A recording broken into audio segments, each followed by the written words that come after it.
Introduction to III He Verbs. So now we're turning to III He Verbs. We have looked at the strong verbs, obviously. We have looked at the gutturals, which are sort of quasi-weak verbs. You could call them quasi-weak verbs in the sense that the gutturals themselves, the consonants don't drop or assimilate or anything.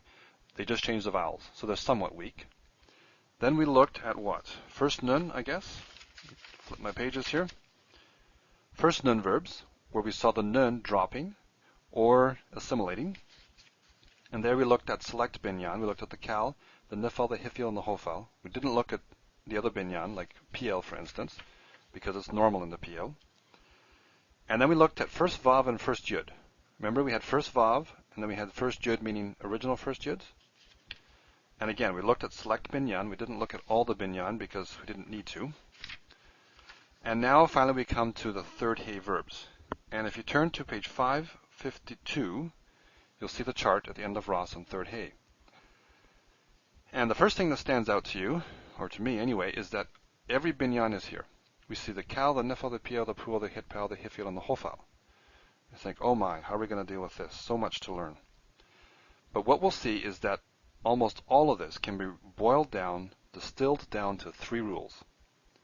And all the features that we have seen for all these binyan in the strong verb will apply here as well. So if you know those 3 verbs and you go through and you review what you learned for strong verbs, then you have these down pretty much. There's a couple exceptions, and we'll cover that, of course.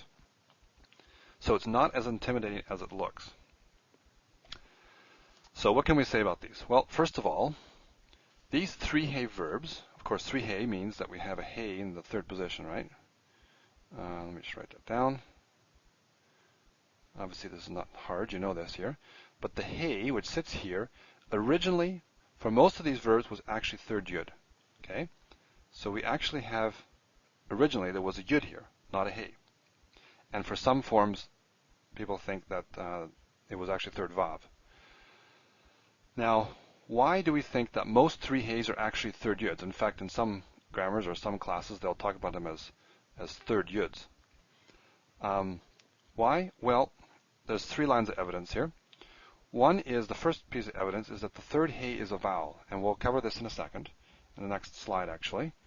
This He here is not a consonant. It's actually a vowel. It's a mater. And yuds and vowels are also maters. So you can see there's some fluidity there. It's not like you're changing a consonant to a vowel. You're actually moving between vowel types. So that's one bit of evidence. The other thing, or second one here, is that the quiescent yud appears in many III He forms. We'll see that in many of the III He forms, we actually see the yud. The yud shows up. So that's a big hint that, in fact, these were 3rd yuds at one time. And thirdly, many cognate languages, so languages similar to Biblical Hebrew, have the same linguistic historical roots. Many of those cognate languages have 3rd yud, where Hebrew has 3rd He. So if you look at a similar word in another language that's related to Hebrew, you find that, oh, look at that, it has a yud, where we, in Biblical Hebrew, have a He. So, some actually call these 3rd yud verbs. Now, the way I want to approach this is, first of all, to show you the 3 rules. We'll review these rules again and again when we go through all these different binyan. But if you know them up front, then I think you'll have a skeleton upon which to hang all this detail. And it'll help to make sure you don't get bogged down in all the detail.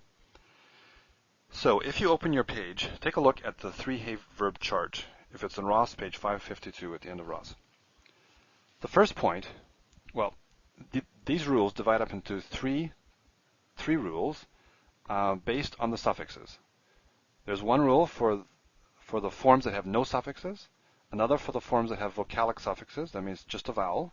And we've seen vocalic suffixes before. We keep looking at them because, remember, the vocalic suffixes are the ones that tend to reduce the theme vowel to a shava. We've seen that both in the perfect and the imperfect.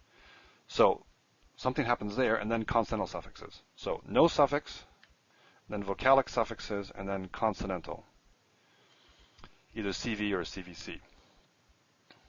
What happens here? Well, For the forms that have no suffixes, if you look at your chart, the perfect 3ms has no suffix, right? Pakad. There's nothing on the end.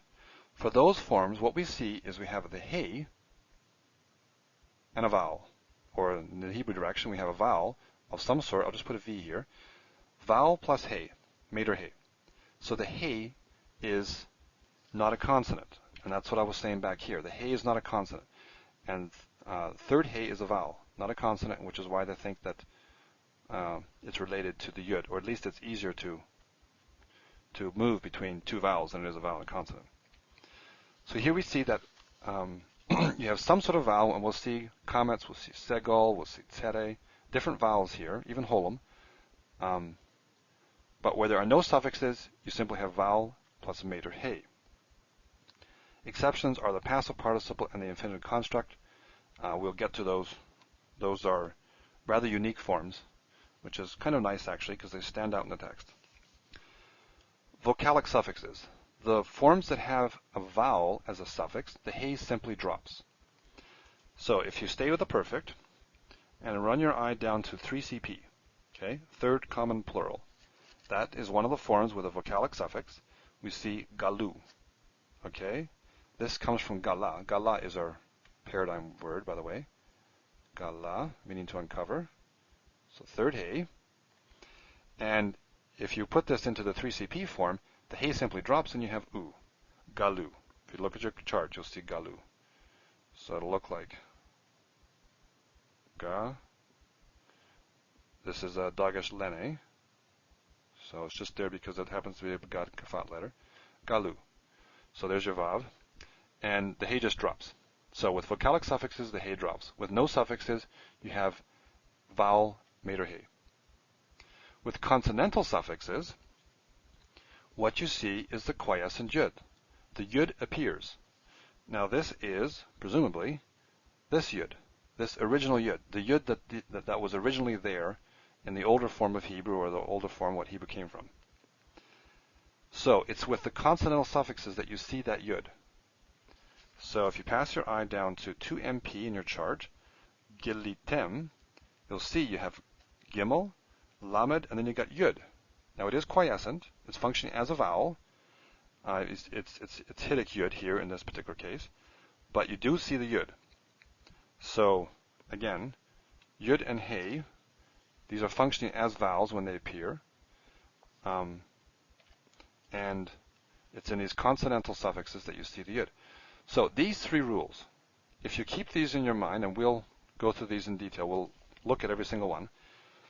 If you keep these in your mind, this will pretty much cover all the changes on that page. We'll have to look at the participle and the infinitive construct separately, and there's a couple little very minor things here or there. But if you keep these in mind, then all the other rules that we've already learned, the features of the nifal, the pl, the pul, the hitbal, hifil, hofal, etc., they'll all apply, and they're all recognizable. So in a way, 3 he's are actually quite easy, if you know these rules. If you don't know these rules, then it looks like, what is going on? Sometimes I see a he, sometimes I don't see a he, sometimes I see a yud, what's going on? So, I think that's all I want to say. That's all I want to say for the introduction. We'll come back to these rules and we'll see them again and again.